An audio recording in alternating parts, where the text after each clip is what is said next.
पानी पी करके हम ताड़ासन, तिर्यक ताड़ासन, कटी चक्रासन जो हमने आज किए थे, और ये उद्राकर्षासन, इसे शंखासन भी कहते हैं, क्योंकि जो हमारा पेट होता है वो एक शंख के आकार का होता है। पेट को अच्छा करता है, डायबिटीज को, लीवर को, आंतों को। ऐसे 3-3 बार दोनों तरफ से करते हैं। ये उत्कटासन। थक गए, बैठ जाओ, दोनों पैर सामने खोल लो। ऐसे हमारे घुटने का भी व्यायाम हो जाता है, पूरे पैर का ही। ये उद्राकर्षासन बहुत जबरदस्त आसन था। एक एक आसन सीखना चाहिए और दूसरों को सिखाना चाहिए। 25-50 लोगों को हम सिखा देते हैं, उतने बार बोल देते हैं, तो वो रिकॉर्डिंग हमारे भीतर रहती। और हम योग को 1000 लोगों तक पहुंचा देते हैं, तो वो ज्ञान इतना अंदर बैठता है कि वो अगले जन्म में भी हम योगी ही बनेंगे, योग प्रेमी ही बनेंगे। आज जो लोग योग से ज्यादा प्रेम करते हैं, पूर्व जन्मों में इनका योग का अभ्यास है, उन्होंने योग किया है, कराया है, तब जाकर के ये विद्या आसानी से उन्हें मिल पा रही है। नहीं, कितने लोग हैं सो रहे, उनका दिमाग ही नहीं जा रहा है कि भाई योग कर लेना चाहिए।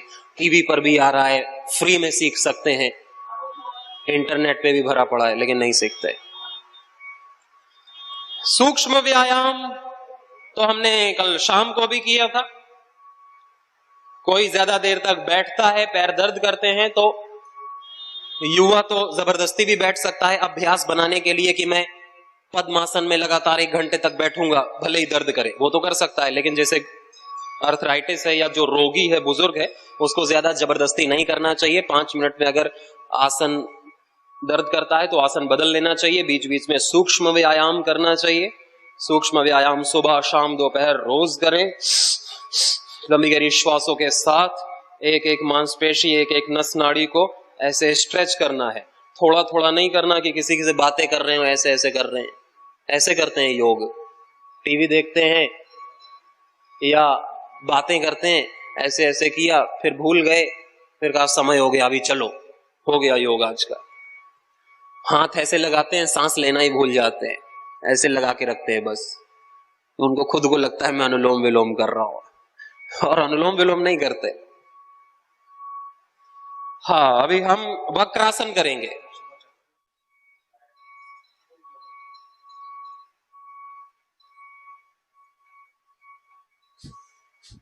कपालभाति के साथ पूरा पीछे देखना है। इस आसन में भी उदराकर्ष अपने आप होता है। गैस निकल जाती है पेट की तुरंत। कभी भी पेट में गैस हो तो हम ये आसन करके गैस को निकाल सकते हैं। गैस को निकालने के बहुत सारे तरीके हैं, एक्यूप्रेशर है, लेकिन किसी को तरीका नहीं पता तो वो पड़ा रहता है, कलहरता रहता है दर्द से, कभी छाती में घुसती है। पंचामृत पेय, जीरा, धनिया, सौंफ, अजवाइन, मेथी का पानी पीने से फिर गैस नहीं बनती है। ये अभ्यास हम कपालभाति के साथ प्रतिदिन करेंगे तो भी गैस नहीं बनेगी।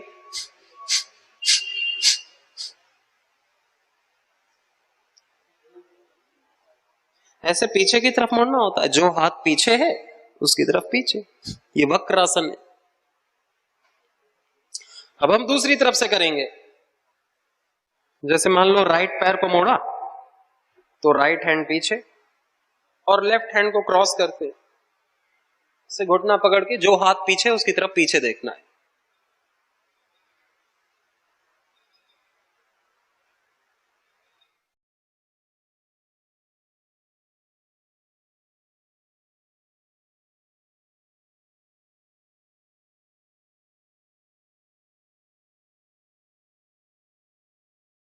कपालभाति के साथ 100 स्ट्रोक्स कपालभाति के लगाने। जितना पीछे देखेंगे उतना टाइट होगा हमारा पेट, और पूरा ध्यान पेट पर रखना।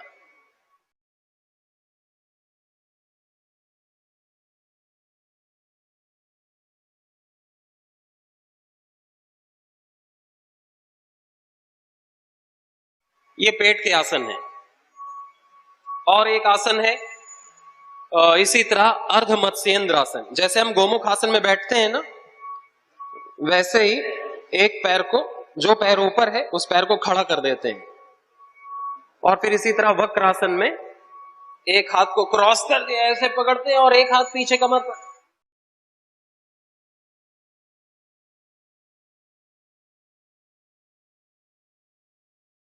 इसे कहते हैं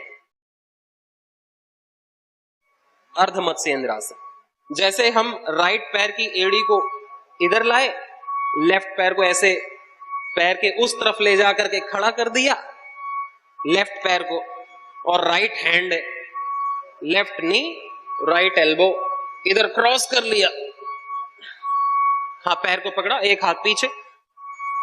जितना हो सके कम से कम करने की एक्टिंग करना है कि कोई देख के पहचान सके कि ये अर्ध मत्स्येंद्रासन कर रहा है। थोड़ा थोड़ा तो 50% तो होगा, 50% होगा, बिल्कुल अच्छे से कर रहे हैं, सभी अच्छे से कर रहे हैं, गुड। और जिस दिन पराठा खाना हो, पूरन पूरी खाना हो, तो पेट के आसन आधे घंटे और कर लेना चाहिए कपालभाति के साथ, कि भूख अच्छी लगे। बिना भूख के फिर वो पचेगा नहीं, खट्टी डकार आएगी। हाँ, फिर वो आम रस पी लेते हैं, गरिष्ठ गरिष्ठ खाएंगे, भूख नहीं लगेगी, पचेगा नहीं, फिर दोपहर में फिर खाएंगे। नहीं खाना चाहिए, भूख लगने पर ही खाना चाहिए। जिस दिन सुबह गरिष्ठ खाने का प्लान हो तो रात में खाना नहीं खाना चाहिए, कि सुबह अच्छी भूख लगेगी तो अच्छे से पचेगा वो। और कम खाना चाहिए, ये थोड़ी अगली बार नहीं मिलेगा अपने को। एक लिया, हम 2-3 खा लेते हैं, पेट का बुरा हाल हो जाता है उसे पचाने में। पचाने से शक्ति मिलती है, खाने से नहीं मिलती। कम खाएंगे, पूरा पचेगा तो फुल एनर्जी में रहेंगे। अगला अभ्यास हम करेंगे योग मुद्रा आसन। ऐसे पद्मासन में बैठते हैं, राइट पैर लेफ्ट थाई पर, लेफ्ट पैर राइट थाई पर, इसे कहते हैं पद्मासन। जो पद्मासन ना कर पाए कम से कम पालती मार के तो बैठ जाएं। हाँ, कैसे भी बैठ जाएं, सुख आसन में बैठ जाएं, सिद्धासन में बैठ जाएं, उसी तरह मंडूक आसन की तरह ये योग मुद्रा आसन। नीचे झुक करके कपालभाति करना, रिलैक्स करना। जिनका पेट पतला होता है उनकी ठोड़ी, चिन जमीन से टच हो जाती है।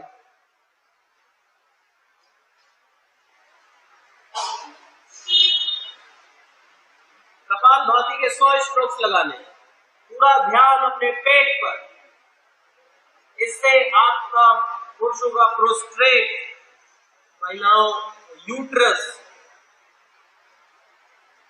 बच्चेदानी, कोई भी समस्या नहीं आती, गांठें नहीं पड़ती, मूत्र रोग नहीं होता, पेट की कोई समस्या नहीं होती। डायबिटीज के लिए अत्यंत लाभकारी है ये अभ्यास जो भी हम कर रहे हैं। डायबिटीज वालों को यही करना है।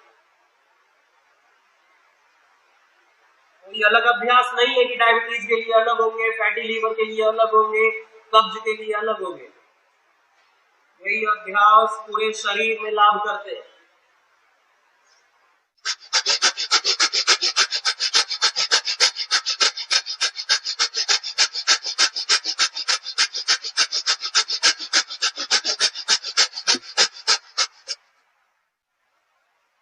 दुनिया रोगी हो रही है और होगी, अपने को नहीं होना है बस। गलत काम दुनिया में हरदम होता रहा है, होता रहेगा, अपने को नहीं करना है बस। यदि अपनी दुनिया बदलनी है तो, अपने जीवन को स्वर्ग करना है तो, अपने को रोगी नहीं होना, अपने को दुखी नहीं होना, अपने को निराश नहीं होना, और जिससे मिलना है उसके जीवन में भी उल्लास आ जाए, ऐसा रहना है। उछलता कूदता फुदकता हुआ मस्त, दूसरा आदमी देख करके ही मस्त हो जाता है और सोचता है यार इसका जीवन अच्छा है, ऐसा होना है मेरे को। वो प्यार करने लगता है मन ही मन, ऐसा बनना है अपने को, एकदम बच्चे की तरह एनर्जी में। अगला अभ्यास उत्थित पद्मासन। ऐसे हाथ जमीन पर रखते हैं और ऐसे उठ जाते हैं 1 मिनट के लिए। 1 मिनट से कम तो कुछ करना ही नहीं। ऐसे झूला भी झूल सकते हैं, फ्री का झूला है, झूलो, मेले में तो पैसा लगता है, इसमें भी कपालभाति कर सकते हैं। पूरा पेट स्ट्रांग हो जाता है, कंपन हो जाता है, वाइब्रेट करते हैं सारे अंग अंदर से।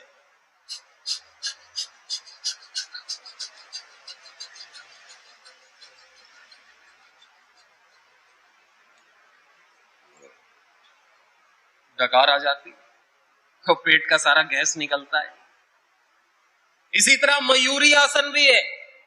जब हम अपने हाथ को ऐसे रखते हैं और अपने पेट को दबाते हैं, अपने नाभि के अगल बगल कोहनियों को रखते हैं,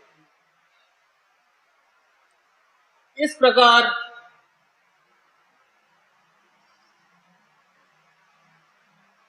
पैर खोल के भी कर सकते हैं।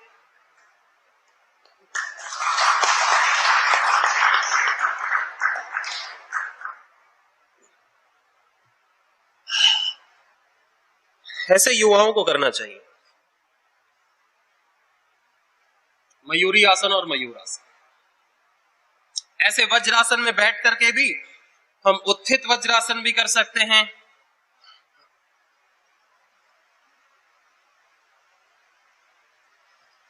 इस प्रकार से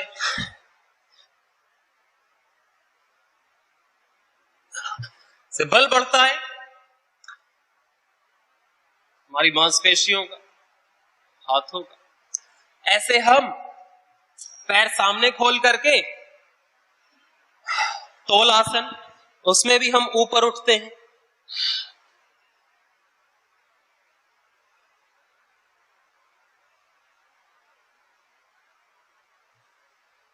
ट्राई करो, कम से कम आधा ही उठा लो। गुड, हो जाएगा, लेकिन थोड़ा प्रैक्टिस चाहिए ना। पेट पतला करना हो ना, तो पहले तो पाचन ठीक होना चाहिए। पाचन ठीक नहीं है तो पेट कैसे पतला? पाचन ठीक हो जाएगा। फिर पेट के लिए हम जो लेट करके अर्ध हलासन करते हैं, बैठ के भी कर सकते हैं, इससे पेट पर फर्क पड़ता है। 5 बार में तो कुछ नहीं पड़ेगा, 50 बार में पड़ेगा। थाइस भी पतली होगी। फिर दोनों हाथ को इधर रखते हैं सामने की तरफ, घुटने के आजू बाजू, फिर ऐसे दोनों पैरों से तो 10 बार में ही पड़ जाता है पेट पर बल। ऐसे पैक्स बनेंगे तुम्हारे, 60 साल में 6 पैक्स बन जाएंगे हैं? लोग ताज्जुब करेंगे, वाह, age is just a number, ऐसे बोलेंगे। और बैठे बैठे आप साइकिलिंग भी कर सकते हैं। बैठे बैठे साइकिलिंग ज्यादा प्रेशर डालती है अपने पैर, वो पेट पर। लेटने से ज्यादा फिर पैर को पूरा रोटेट करना, ऐसे सीधा, फिर रिवर्स।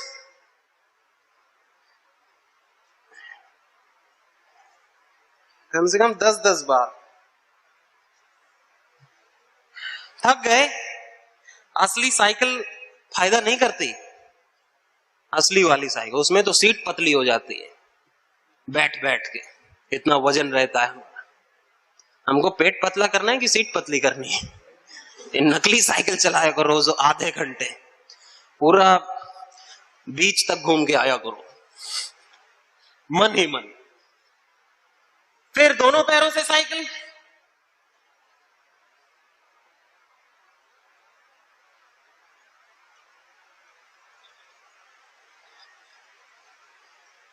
और फिर उसके बाद हम रिवर्स साइकिलिंग करते हैं।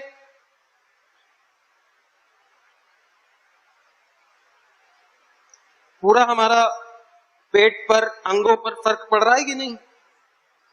हर प्रकार से। थाइस पर भी पड़ रहा है, थाइस भी पतली होंगी, मांसपेशियां मजबूत होंगी अंदर की। और फिर ऐसे लॉग रोटेशन भी तो करते हैं, पाद वृत्तासन।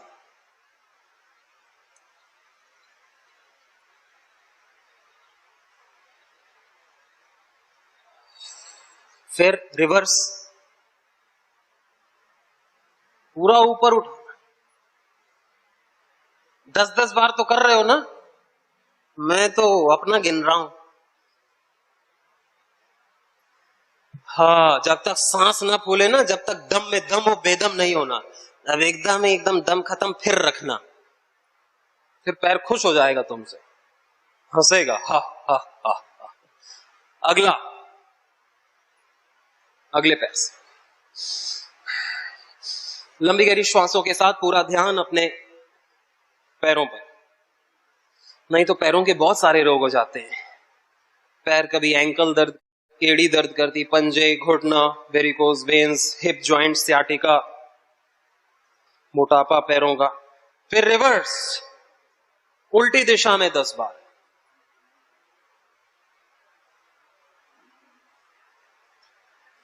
करो जिसका थाइज मोटा है, मेरा थोड़ी है। अब दोनों पैर से करो, दोनों हाथ सामने रख लेते हैं।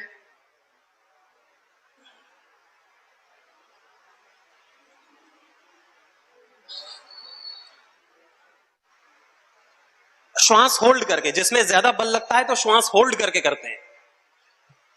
जैसे बल वेट लिफ्टर उठाता है तो पहले प्राणायाम खींच लेता है, फिर उठाता है, तो उससे बल आ जाता है। बल प्राप्त करने के लिए अंतरकुंभक करना चाहिए। ये अभ्यास हमने किया। अब हम ऐसे नौका आसन करते हैं। 1 मिनट ना भी कर पाए तो कम से कम 30 सेकंड तो करें। एक करें, मैं शुरू कर रहा हूं।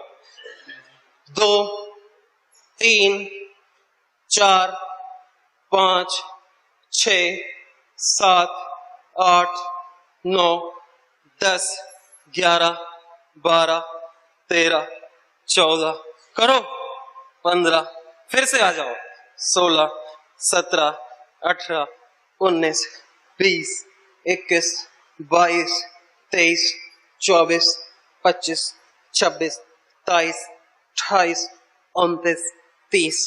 रिलैक्स। लेट जाएंगे सभी, लेट जाएं। देखो, आसन करने से भी पसीना आ जाता है, और रत्नागिरी का तो मौसम ही इतना अच्छा है, कुछ करो ना करो पसीना रहता है। हाँ, तो आपने नौका आसन तो कर ही लिया है। अब दोनों हाथ अपने हिप्स के जंग, अपने नितंब के नीचे। अब दोनों पैरों को थोड़ा सा ऊपर उठाते हैं, उत्थान पादासन। 1 फीट, 1 बीता 30 डिग्री। थोड़ा सा ऊपर उठा करके 30 सेकंड होल्ड करेंगे। दोनों पैरों को उठाना है। 1, 2, 3, 4, 5, 6, 7, 8, 9, 10, 11, 12। कपालभाति के साथ भी कर सकते हैं। 13, 14, 15, 16, 17, 18, 19, 20, 21, 22, 23, 24, 25, 26, 27, 28, 29, 30। रिलैक्स। ऐसे 30 सेकंड तो करना है, तभी तो धीरे धीरे 1 मिनट कर पाओगे।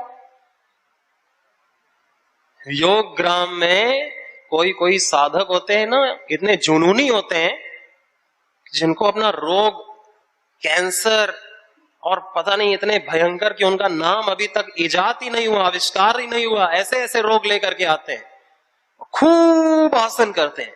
एक साधक तो 19 मिनट तक नौका आसन करता था, और वो पूरी तरह से अब स्वस्थ हो गया। एसोफेगस का, उसका एसोफेगस चिपक गया था, पेरिस्टाल्टिक मूवमेंट नहीं हो पाता था, उसको भोजन नली से देना पड़ता था। उसने खूब ये आसन अभ्यास किए, वो ठीक हो गया। भगवान सब करने को, ठीक करने को तैयार, हम कर्म तो करें। ऋषियों ने ये विद्या ऐसे ही थोड़ी बनाई है। चलो पवन मुक्तासन करेंगे, दोनों पैरों को मोड़ेंगे और हाथों से अपने ऐसे पैरों को पकड़ के अपने छाती से लगाएंगे, श्वास छोड़ करके अपनी ठोड़ी को घुटने से टच कर। यह है पवन मुक्त आसन। कपालभाति के 100 स्ट्रोक्स लगाने। जिसको गर्दन बहुत ज्यादा दर्द होती है तो गर्दन नहीं उठाना, बाकी गर्दन उठा करके भी कर सकते। खूब कस के दबा लेना जितनी देर भी कर रहे हो। जितनी देर भी कर रहे हो जोश में। तो कमर दर्द है तो एक एक पैर से करते हैं फिर, और फिर इसको हम 2 मिनट 5 मिनट तक होल्ड कर सकते हैं। बस ऐसे पड़े रहना है, पैर को दबा करके कपालभाति करते रहना है। जिसको पाइल्स आदि है, फिशर, फिस्टुला, तो वो मूल बंद के साथ कर सकते हैं। बाह्य प्राणायाम के साथ जिनको इनफर्टिलिटी और मलमूत्र इंद्रियों की रोग है, तो बाह्य प्राणायाम के साथ, मूल बंद के साथ ये सारे अभ्यास कर लेने चाहिए।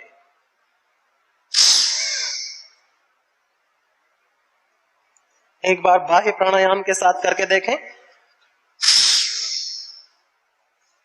मूल बंद, उड्डयन बंद और जालंधर बंद के साथ पवन मुक्तासन।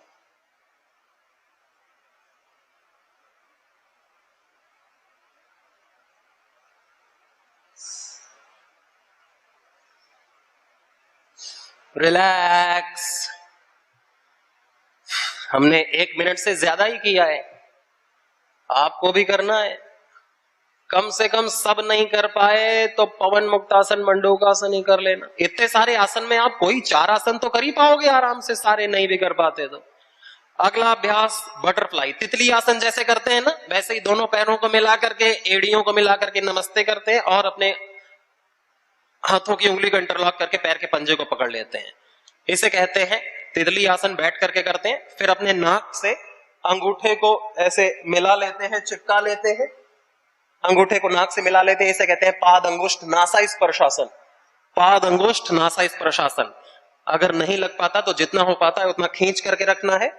अगर फ्लेक्सिबिलिटी है तो अपनी नाक से पैर के अंगूठे टच करके रखने हैं 1 मिनट के लिए।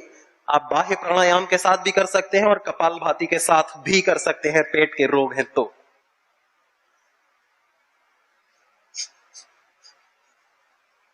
एक मिनट से कम नहीं करना है,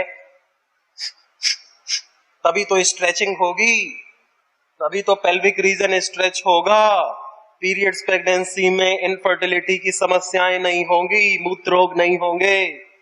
बाह्य प्राणायाम के साथ भी कर सकते हैं, उदर रोगों में कपालभाति के साथ।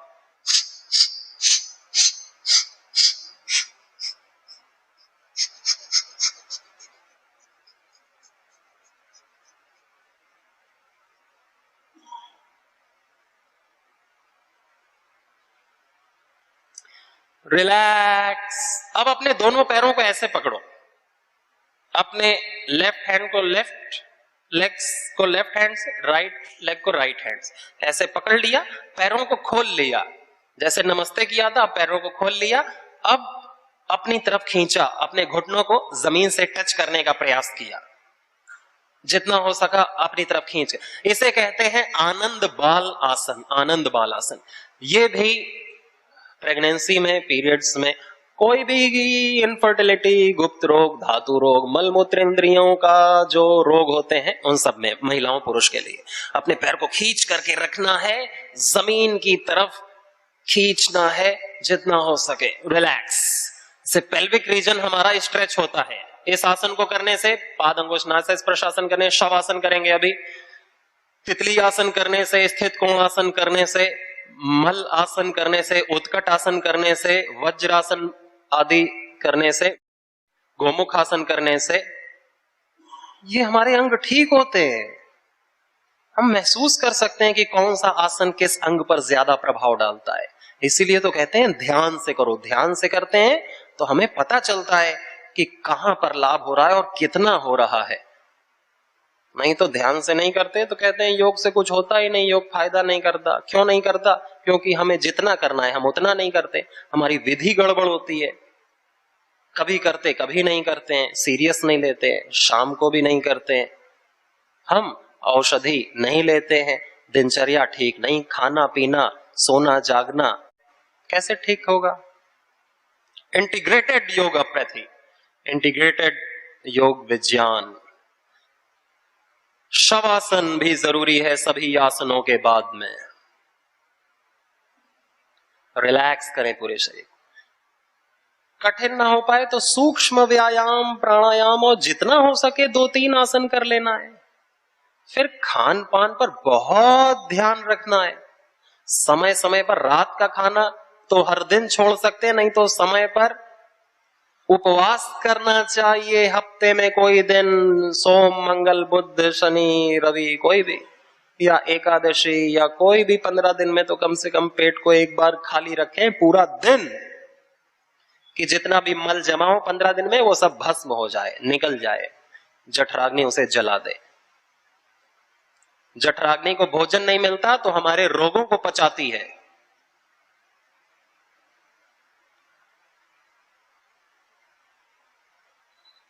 मौन, पूरे शरीर का ध्यान करें।